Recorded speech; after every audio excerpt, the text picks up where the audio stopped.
Irmãos, vamos abrir nossas Bíblias em Gênesis, capítulo 2. Gênesis, capítulo 2. E nós vamos ler do versículo 1 até o versículo 25, todo o capítulo 2. Assim, pois, foram acabados os céus e a terra e todo o seu exército. E havendo Deus terminado no dia 7º a sua obra que fizera, descansou nesse dia de toda a sua obra que tinha feito. E abençoou Deus o dia 7º e o santificou, porque nele descansou de toda a obra que como Criador fizera. Esta é a gênese dos céus e da terra, quando foram criados, quando o Senhor Deus os criou. Não havia ainda nenhuma planta no campo, na terra, pois ainda nenhuma erva do campo havia brotado, porque o Senhor Deus não fizera chover sobre a terra, e também não havia homem para lavrar o solo. Mas uma neblina subia da terra e regava toda a superfície do solo.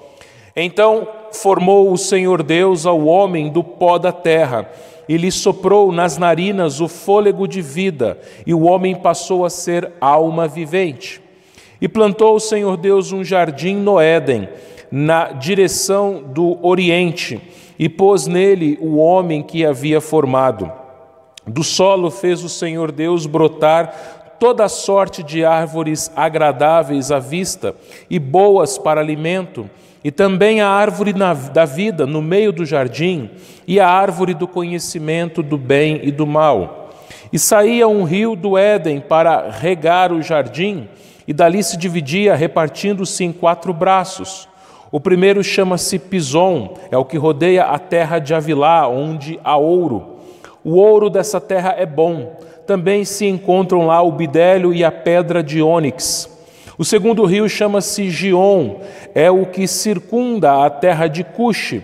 O nome do terceiro rio é Tigre, é o que corre pelo oriente da Assíria, e o quarto é o Eufrates.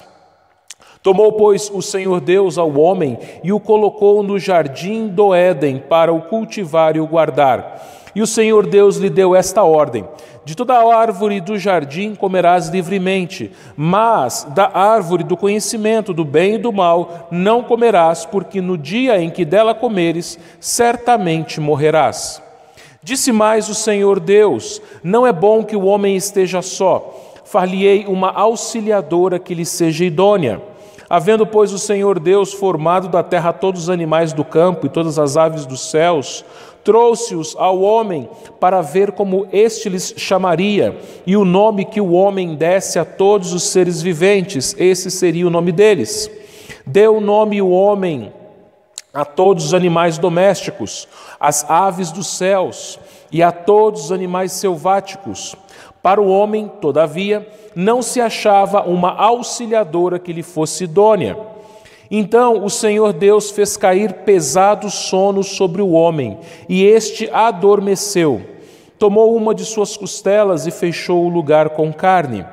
E a costela que o Senhor Deus tomara ao homem, transformou-a numa mulher e lhe a trouxe. E disse o homem: esta, afinal, é osso dos meus ossos e carne da minha carne.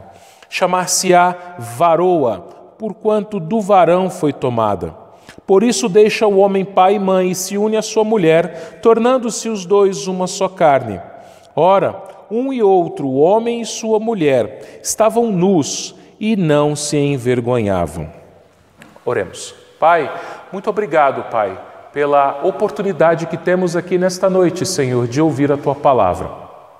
Fala, ó Deus, a cada um desses meus irmãos que aqui estão, ó Pai, e também a todos aqueles que ouvirem esta mensagem. Que o Teu Espírito Santo, ó Deus, dê entendimento a cada um deles. Que o Teu Espírito Santo dê compreensão, ó Pai, a cada um deles. Que o Teu Espírito, ó Deus, aplique tudo o que for ensinado agora aqui, Pai, nas suas vidas, ó Deus, para que vivamos para a Tua glória. É isso que eu te peço em nome de Jesus. Amém.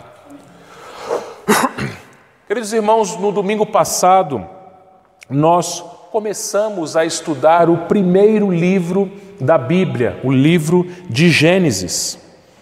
É o início de todas as coisas, é o início da história. E a história que teve início aqui no livro de Gênesis, no capítulo 1 de Gênesis, essa história, ela não tem fim, ela nunca terá fim. Esse mundo, meus irmãos, que nós dizemos às vezes que ele vai se acabar um dia, na verdade, segundo a Bíblia, ele não vai se acabar, mas ele vai passar por uma transformação e vai se transformar numa nova terra. Essa terra que nós conhecemos, o Senhor ele vai reformar ela toda e será uma terra nova, uma terra perfeita, uma terra que voltará a ser como era a terra antes da entrada do pecado. Os nossos corpos também serão corpos novos. Nós que estivermos vivos quando Jesus voltar, diz o apóstolo Paulo lá em 1 Coríntios 15, nós num abrir e fechar de olhos teremos os nossos corpos transformados. Aqueles crentes que morreram em Cristo, vão ressuscitar com corpos transformados, com corpos glorificados. E vamos viver por toda a eternidade uma nova história. Então essa história que nós vivemos hoje, ela não terá fim. Ela vai ser renovada quando Jesus voltar. Essa terra será renovada, os nossos corpos serão renovados, nossos relacionamentos serão renovados. E isso porque Deus é o Criador. E toda a sua criação, conforme a gente viu na semana passada, foi feita para a sua glória. E os irmãos que estavam aqui na semana passada vão se lembrar que Deus em 6 dias criou tudo o que existe. E Deus ele criou tudo o que existe com a sua palavra. Ele foi dizendo e as coisas foram aparecendo, surgindo do nada. Com o homem foi diferente, né? Com o homem ele criou entrando em conselho consigo mesmo. Aqui no capítulo 1, versículo 26, ele disse: façamos o homem à nossa imagem, conforme a nossa semelhança. Deus, então, ele cria o homem de maneira diferente. E ele, no capítulo 2, nós vamos ver, ele dá ao homem algumas responsabilidades.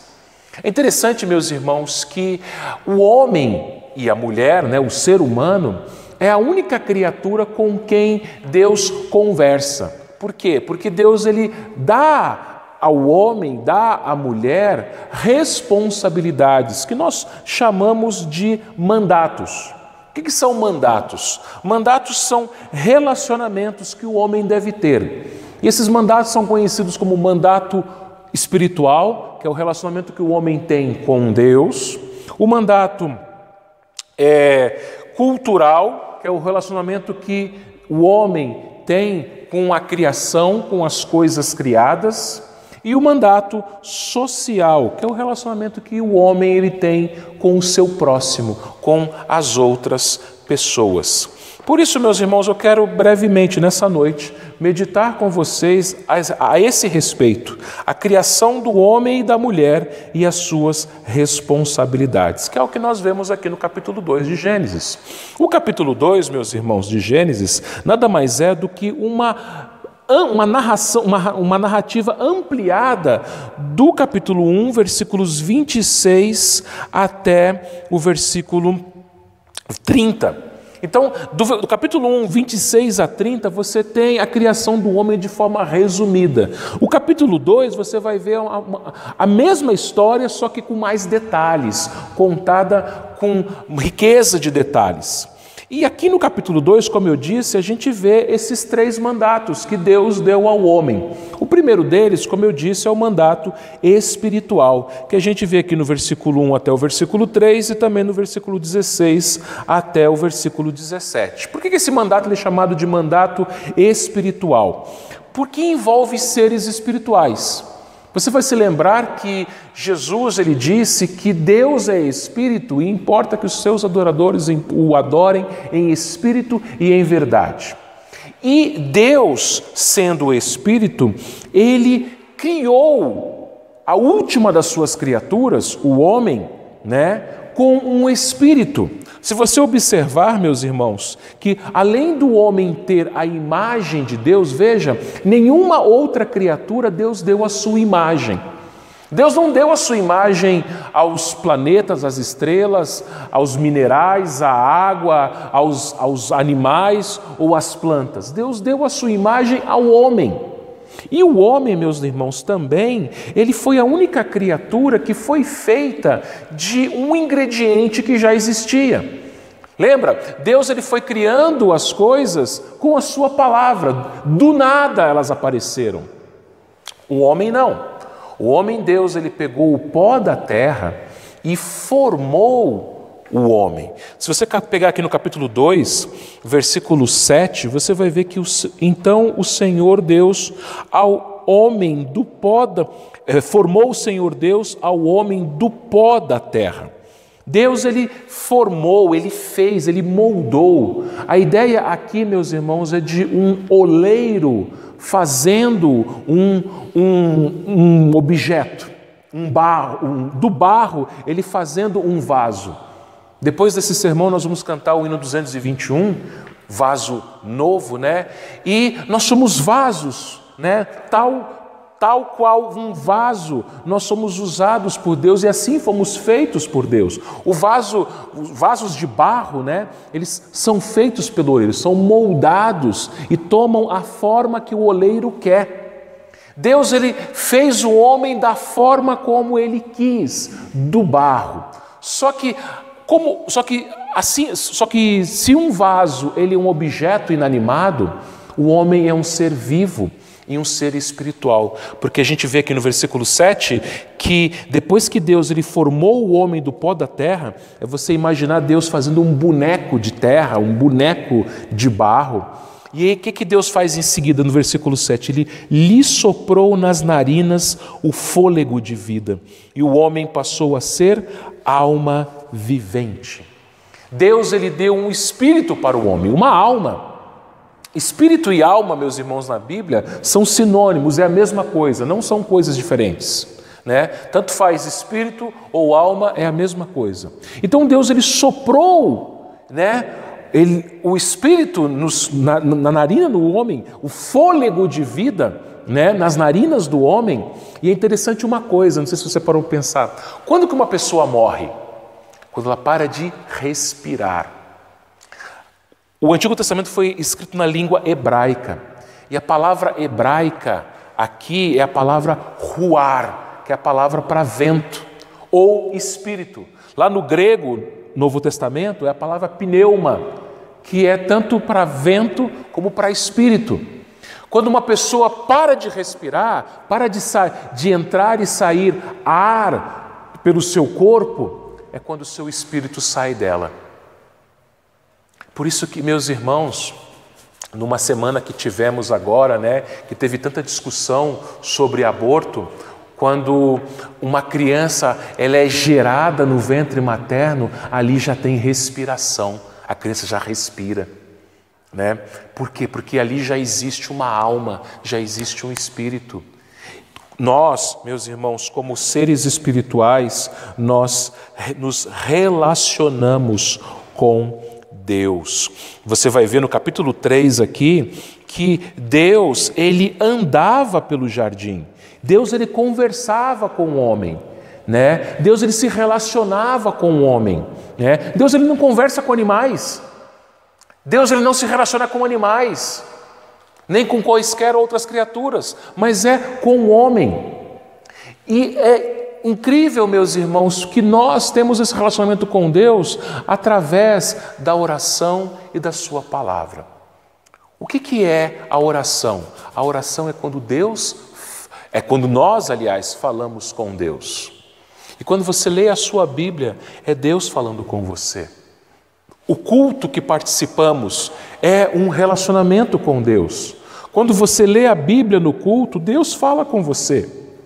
Quando você ora, você fala com Deus. Quando você louva, você está falando com Deus. Quando você ouve a pregação da palavra, Deus está falando com você. Então é uma conversa. O culto é uma conversa entre os crentes e Deus. Na sua casa, no seu momento devocional, no seu culto doméstico, também você lê a Bíblia, você ora, você canta. É uma conversa, um relacionamento. Só que não é um relacionamento entre iguais. É um relacionamento entre Deus Todo-Poderoso e nós, que fomos feitos do pó. Por isso esse relacionamento envolve obediência. Aqui no capítulo 2 você vai ver no versículos 16 e 17. O Senhor Deus lhe deu esta ordem: de toda árvore do jardim comerás livremente.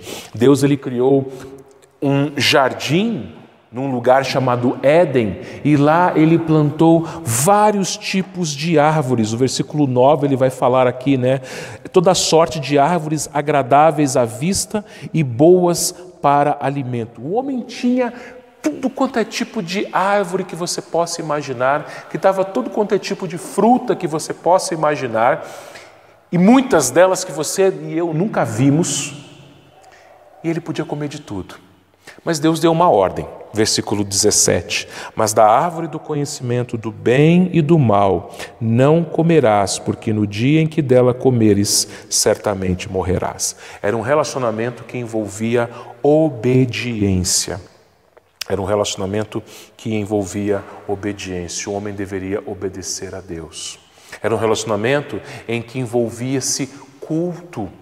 Lembra que a gente já viu isso na semana passada, e eu vou repetir agora, quando você volta aqui no versículo 1 até o versículo 3, nós vemos que depois que Deus ele terminou a criação, no dia 7º, ele abençoou e ele santificou, porque ele descansou da sua obra nesse dia. É o dia que Deus santificou, ou seja, ele consagrou para o descanso e para o culto. É o dia em que no Antigo Testamento, o 7º dia, o povo de Deus, ele parava todas as suas obras, todo o seu trabalho, tudo aquilo que envolvia as coisas deste mundo e reservava esse dia para o culto a Deus. No Novo Testamento, esse dia passou a ser o primeiro dia da semana. Por quê? Porque no primeiro dia da semana foi quando Jesus ressuscitou. Ele é o primogênito da criação. Então aqui é a velha criação. Lembra que eu falei que haverá uma nova criação, uma nova terra? Nós teremos corpos novos. Jesus foi o primeiro. Ele ressuscitou com um corpo novo. Isso no primeiro dia da semana. Por isso que hoje, domingo, o primeiro dia da semana, nós paramos as nossas atividades, nós deixamos o nosso trabalho, os nossos estudos, as nossas coisas deste mundo e reservamos para o culto ao Senhor. Meus irmãos, esse mandato, mesmo depois da queda, esse relacionamento com Deus, mesmo depois da queda, ele continua. Porque veja, o homem ele foi incapaz de obedecer a Deus. Ele desobedeceu, a gente vai ver isso na semana que vem, no capítulo 3 de Gênesis. Mas Jesus ele veio a esse mundo, Deus se encarnou, tornou-se um homem. E Jesus ele obedeceu toda a lei de Deus. E Jesus ele morreu pelos nossos pecados, pagou o preço da condenação. E por isso nós temos um relacionamento com Deus através da fé. E como que a gente se relaciona com Deus? É como eu falei agora há pouco. Como é que está a sua vida de oração e de leitura da palavra de Deus? Você tem feito o seu culto doméstico? Eu já falei isso algumas vezes e repito. Essa pandemia, como alguns dizem, foi um ato de misericórdia de Deus para que a gente possa dedicar mais tempo com nossas famílias, lendo a Bíblia e orando. Você tem lido a Bíblia com a sua família? Você tem orado com a sua família? Você sozinho tem tido seu momento devocional de leitura da palavra e oração? Como tem sido a sua frequência aos cultos? Vocês que estão aqui, eu louvo a Deus pela vida de cada um de vocês, mas e aqueles que não vieram e poderiam vir? Estão tendo um relacionamento que agrada a Deus, participando dos cultos? Eu tenho conversado com outros pastores, né, de vários lugares, né, e a maioria deles tem dito a mesma coisa. Os idosos que estão doidos para voltar para o culto não podem. E os jovens que podem vir não vêm. Isso é sério, meus irmãos. Muitos de nós estão desobedecendo o mandato espiritual, que é o nosso relacionamento com Deus. Nós devemos andar com Deus, guardando o dia de descanso, domingo, falando com Ele através da oração, lendo a sua palavra, ouvindo a sua voz. Meus irmãos, esse é o nosso primeiro relacionamento que Deus deu a nós, o mandato espiritual, o nosso relacionamento com Deus. Deus deu um segundo relacionamento, um segundo mandato, que é o mandato cultural, né? Por que cultural? Cultural, a palavra cultura vem de cultivo, de cultivar a terra. Você vai ver isso no versículo 4 até o versículo 15. Diz aqui o texto, meus irmãos, que não havia chuva. Versículo 5 vai dizer que não havia chuva na terra, e no final do versículo 5 diz que não havia homem para lavrar o solo. Olha só o versículo 5: não havia nenhuma planta no campo na terra, pois ainda nenhuma erva do campo havia brotado, porque o Senhor Deus não fizera chover sobre a terra, e também não havia homem para lavrar o solo. Mas uma neblina subia da terra e regava toda a superfície do solo. Da criação até o dilúvio, meus irmãos, não havia chuva na terra. Chuva começou a cair na terra lá no dilúvio. Como é que a terra era regada? Uma neblina subia do solo e regava a terra. Só que Deus criou uma terra pronta para a lavoura, pronta para ser cultivada, só que não tinha homem. O que Deus faz então? Deus, no versículo 7, a gente já viu, ele forma o homem. Né? Deus, no versículo 8, ele planta um jardim. Só que quando fala jardim, às vezes a gente pode pensar num jardim pequeno, um jardim de casa. Só que era um lugar muito grande, como se fosse uma mata, uma floresta, num lugar chamado Éden. Ele diz no versículo 8: plantou o Senhor Deus um jardim no Éden. Havia um lugar muito grande chamado Éden, e nesse lugar Deus planta um jardim muito grande, num lugar onde hoje provavelmente fica um país chamado Armênia. Como é que nós sabemos disso? Ele vai falar aqui de alguns rios que passavam por esse jardim, aqui no versículos 11 até o versículo 14. E desses 4 rios, 2 nós conhecemos. Se você pegar um mapa mundi, né, você vai ver esses 2 rios. Um é o rio Tigre, no versículo 14, né, e o outro é o rio Eufrates.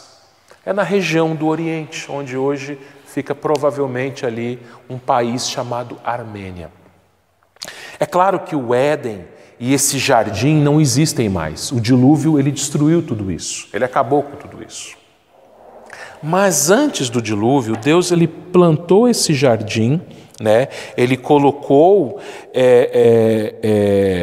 árvores de todo o tipo nesse jardim, e você chega no versículo 15, nós lemos o seguinte, versículo 15: tomou, pois, o Senhor Deus ao homem e o colocou no jardim. Para quê?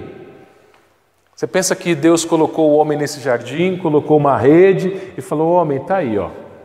Fica aí nessa rede, você vai ter água de coco todo dia, você vai ter comida boa todo dia, é para você passar férias aqui.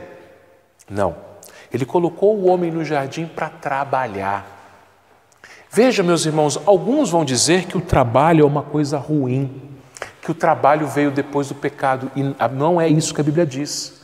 O pecado ele só aparece no capítulo 3 de Gênesis. No capítulo 2 você já vê trabalho. Trabalho é bênção de Deus. Trabalho é presente de Deus.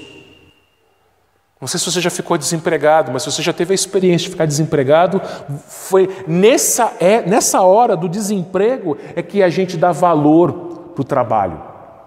Quando você fica desempregado, quando não tem serviço, aí que você valoriza o trabalho. Por quê? Porque o trabalho é bênção. Deus ele forma o homem e no versículo 15 nós lemos que Deus ele coloca o homem no jardim do Éden para o cultivar. O que é cultivar? O homem ele tinha que lavrar a terra. O homem ele tinha que plantar a terra, na terra. O homem deveria fazer ali uma lavoura. A profissão mais antiga que existe é a profissão que muitos de vocês têm. Lavrador. Está aqui, a primeira de todas. Deus ele cria o homem, ele faz o homem, coloca o homem num jardim lindo, perfeito, criado por Deus. Fala assim, agora você vai cuidar dessa terra. Você vai plantar, você vai cultivar e você vai guardar. Você vai proteger essa terra. E meus irmãos, o Senhor ele nos criou para servir nesta terra. O homem sem Deus, ele não vê a hora de aposentar. Por quê? Porque o homem sem Deus, ele vê o trabalho como um fardo, como um peso. Só que esse fardo do trabalho, ele só apareceu depois do pecado, depois da queda. Foi aí que a terra começou a produzir cardos e abrolhos.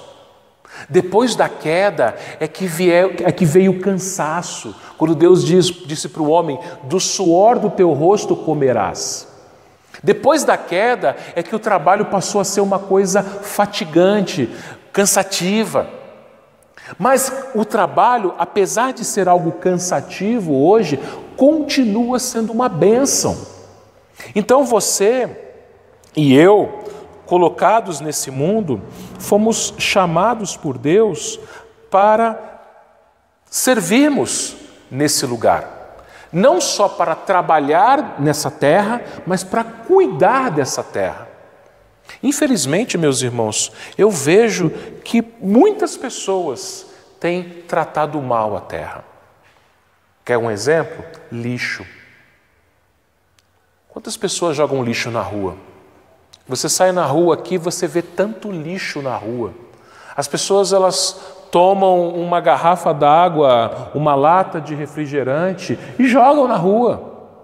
Comem um salgadinho, um chocolate, pega a embalagem e joga na rua. Bala, chupa a bala e joga a embalagem da bala na rua. E o que acontece? A chuva cai, todo aquele lixo ele desce e vai para o bueiro e entope tudo, ou então acaba parando na frente de alguma casa.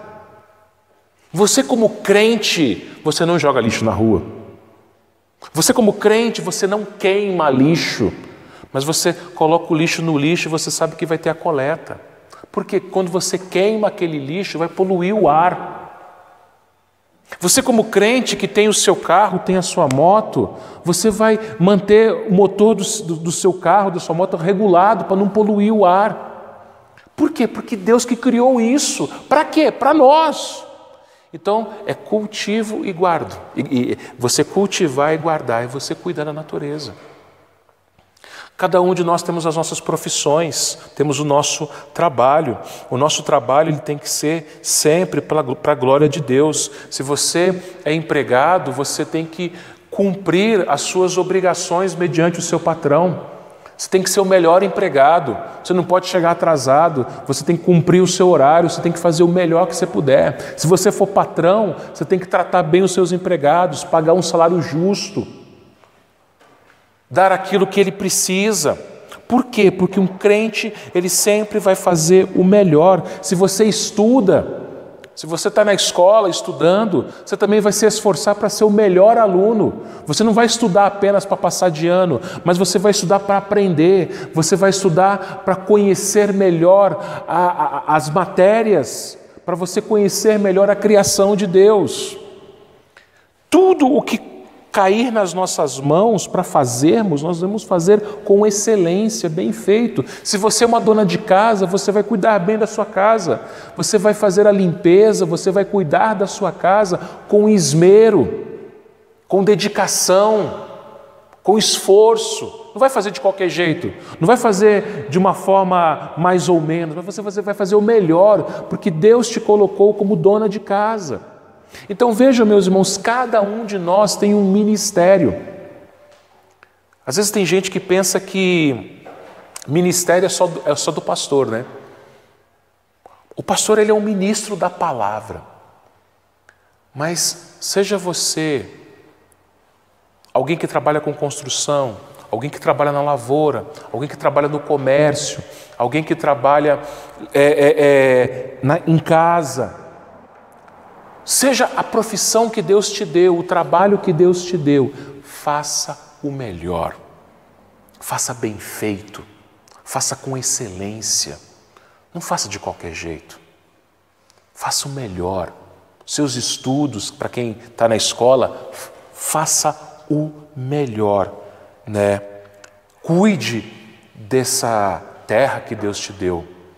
Não jogue lixo na rua, não queime lixo. Faça o melhor para a glória de Deus. E por fim, meus irmãos, Deus também deu um terceiro relacionamento. Além de nós nos relacionarmos com Deus e nos relacionarmos com a terra que Ele nos deu, com o nosso trabalho, nós também nos relacionamos uns com os outros. O relacionamento, ou melhor, o mandato social, que nós vemos do versículo 18 até o versículo 25. É interessante, meus irmãos, que Deus, Ele não é um ser único. É um só Deus, mas esse Deus, Ele subsiste em 3 pessoas: Pai, Filho e Espírito Santo. Se você pegar no capítulo 1 de Gênesis, versículo 26, você vai ver o plural aqui. Façamos, nós. Nós quem? Moisés, que foi quem escreveu o livro de Gênesis, ele não sabia. Por quê? Porque a revelação, ela é progressiva. É como se fosse uma cortina que vai se abrindo. Quanto mais você vai lendo a Bíblia na sequência, você vai vendo que Deus vai se revelando com mais detalhes. Nós vamos entender a Trindade, ou melhor, um pouquinho só, porque a gente não consegue entender a Trindade, né? Mas a gente só vai perceber que são 3 pessoas lá no Novo Testamento. Que nós vamos enxergar de maneira mais clara o Pai, o Filho encarnado e o Espírito Santo. Então Deus ele se relaciona. Deus ele não criou o mundo, não criou o universo, não criou o homem porque ele se sentia sozinho, se sentia solitário. Não, antes que Deus criasse tudo, antes que Deus criasse anjos, antes que Deus criasse o homem, Deus ele tinha harmonia, relacionamento, Pai, Filho e Espírito Santo.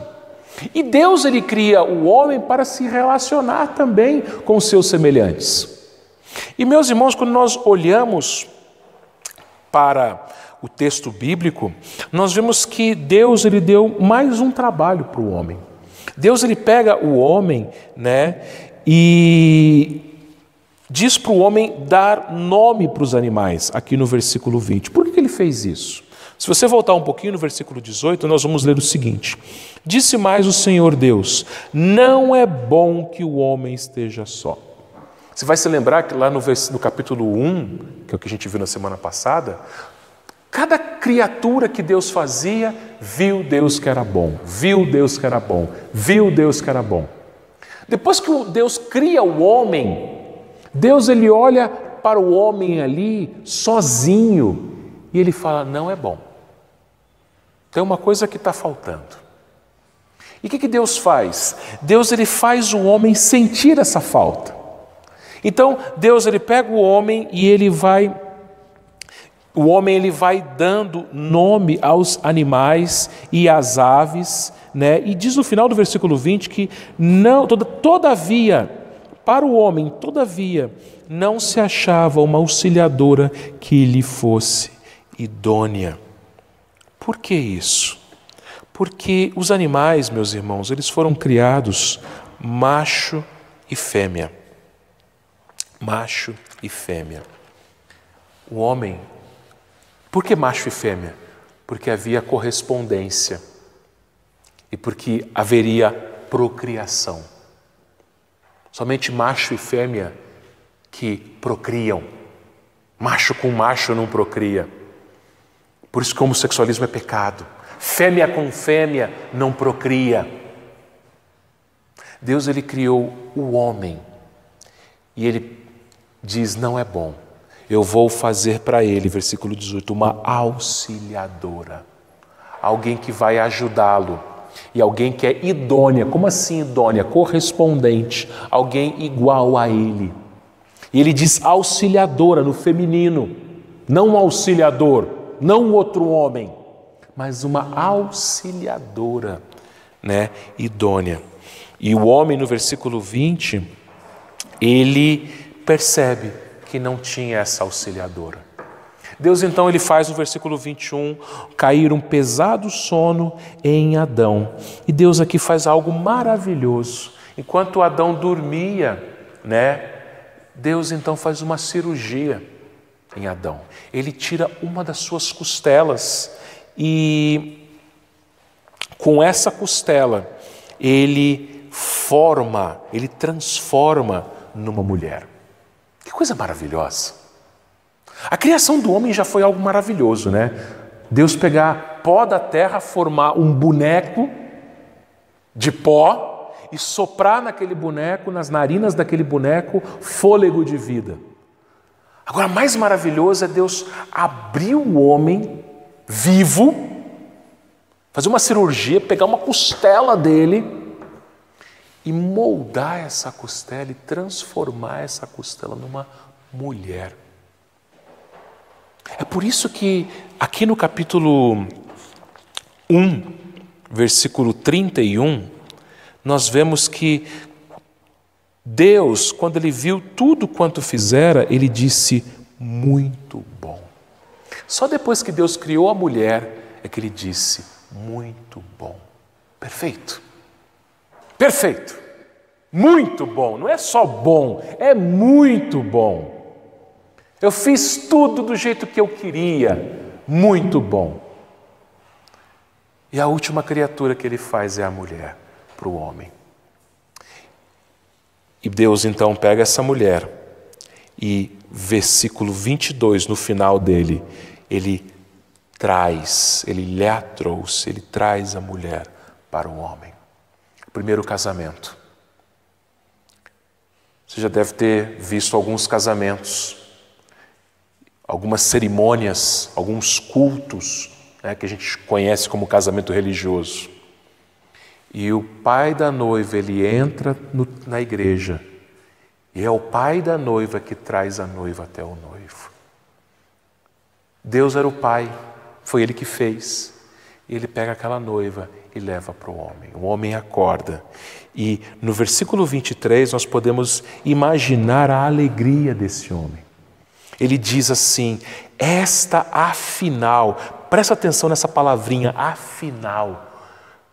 Seria um ufa, até que enfim. Não tinha ninguém ali nos animais que fosse igual a mim. Eles eram diferentes e cada um tinha o seu par. Eu não tinha ninguém. Esta é ela, afinal, osso dos meus ossos, carne da minha carne.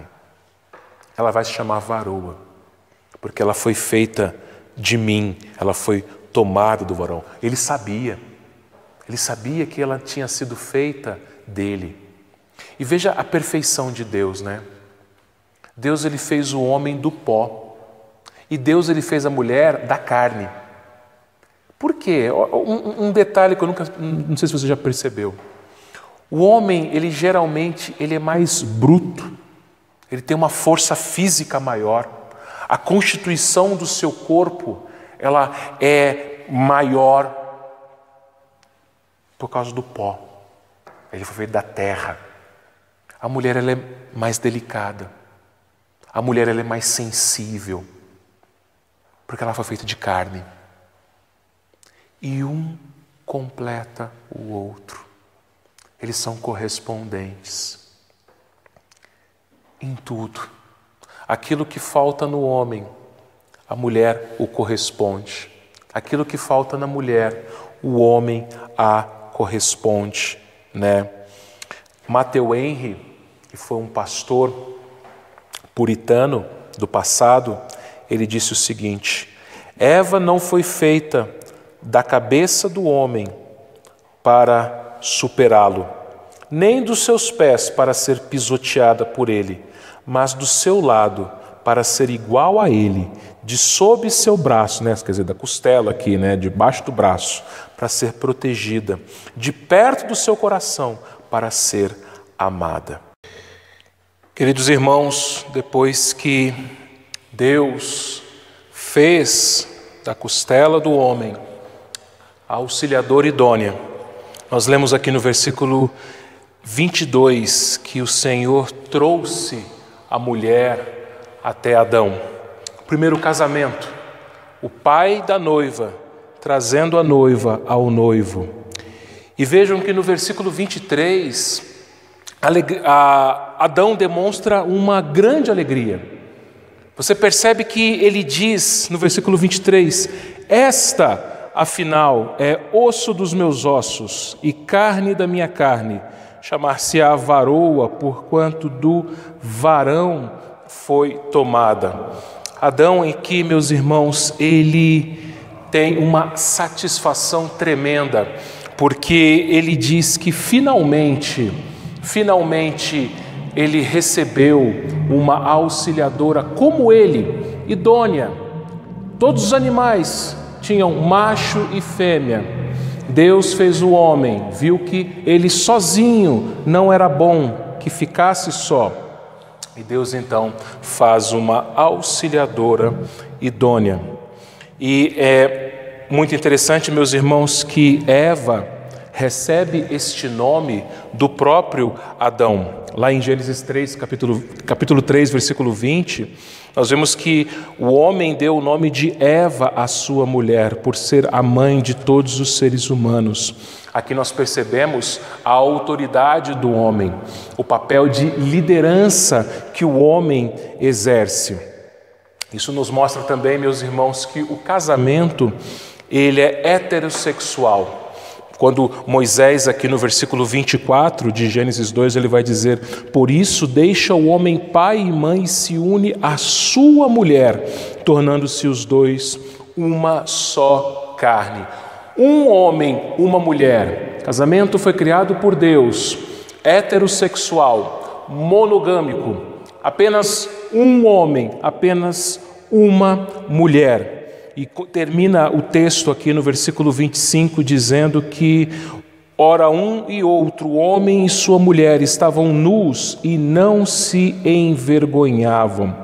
Queridos irmãos, antes da queda não havia vergonha, não havia nenhum tipo de vergonha entre homem e mulher, não havia nenhum tipo de problema, nada que abalasse, nada que afetasse a harmonia no casamento. Depois da queda, os problemas entraram na casa, entraram na família, entraram no casamento. Deixou de haver harmonia entre casal. Depois da queda, o homem colocou a culpa na mulher por ele ter comido do fruto. Depois da queda, irmãos se mataram. Depois da queda, a poligamia e o homossexualismo entraram no mundo. Cristãos, meus queridos irmãos, e como cristãos, como então podemos cumprir esse mandato, o mandato social depois da queda? Só é possível fazer isso com a graça do Senhor Jesus Cristo. Somente por meio da graça, nós conseguimos cumprir esse mandato. De que forma? Os maridos, sendo bons maridos, amando suas esposas como Cristo amou a igreja, diz Paulo lá aos Efésios. Por isso que eu insisto, somente um marido crente será capaz de amar a sua esposa como Cristo amou a sua igreja.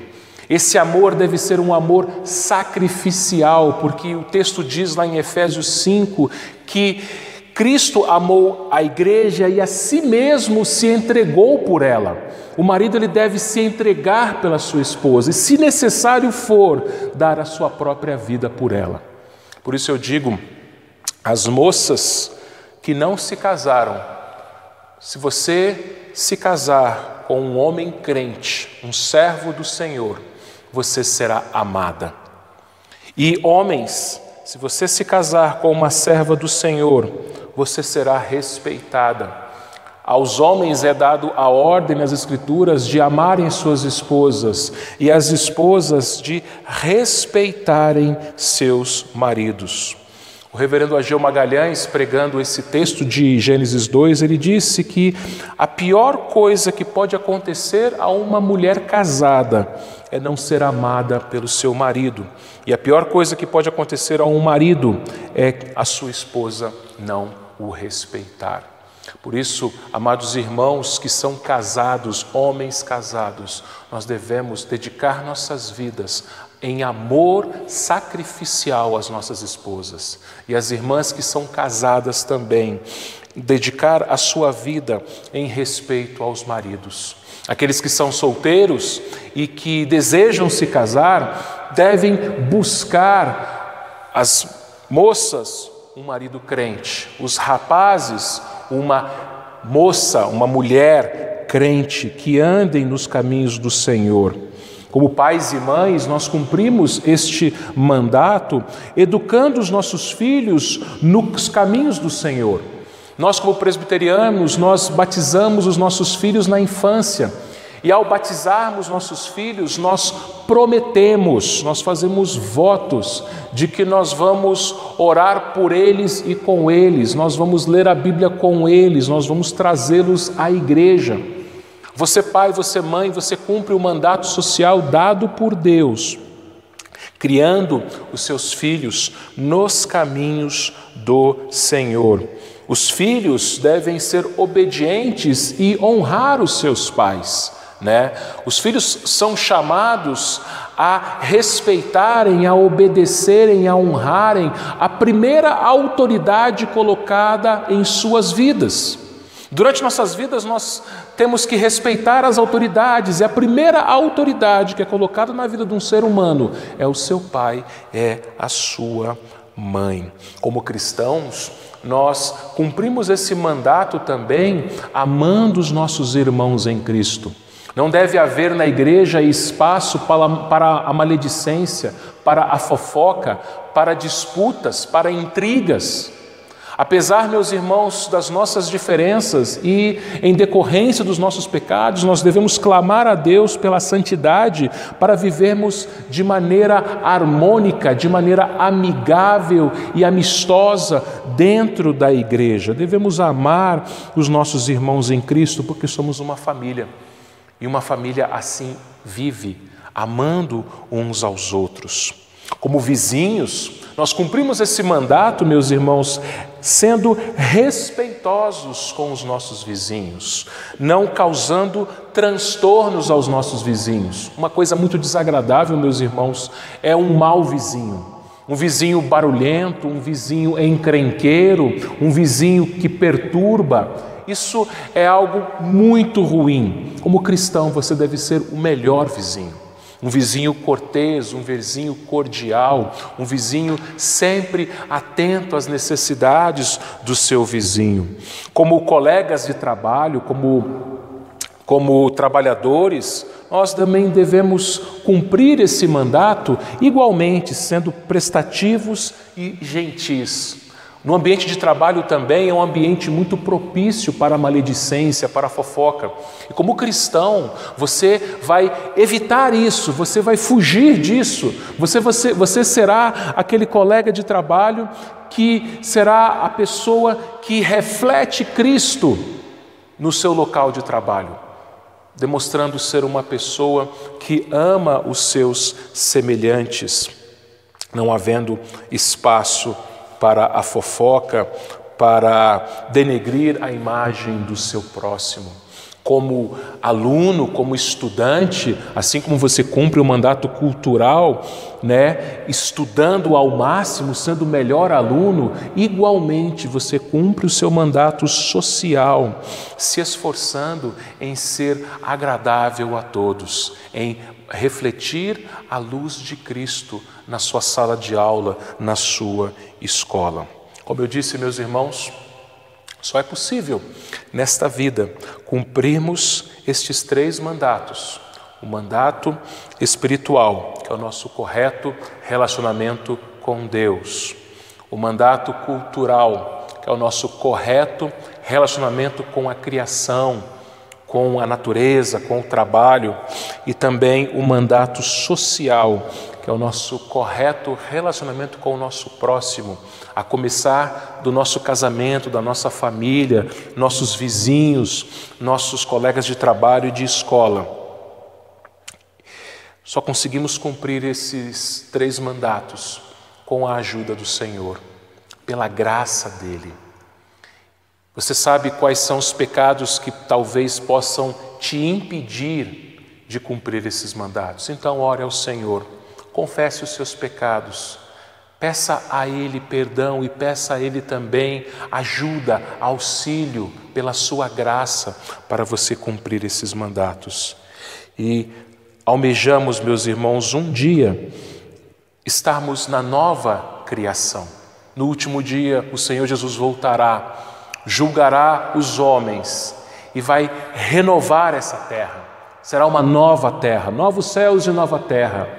E aí sim nós conseguiremos cumprir de maneira perfeita esses 3 mandatos, como era antes do pecado.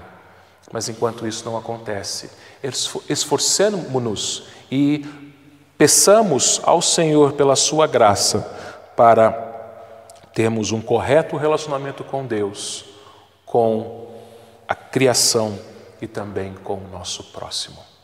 Que Deus nos abençoe.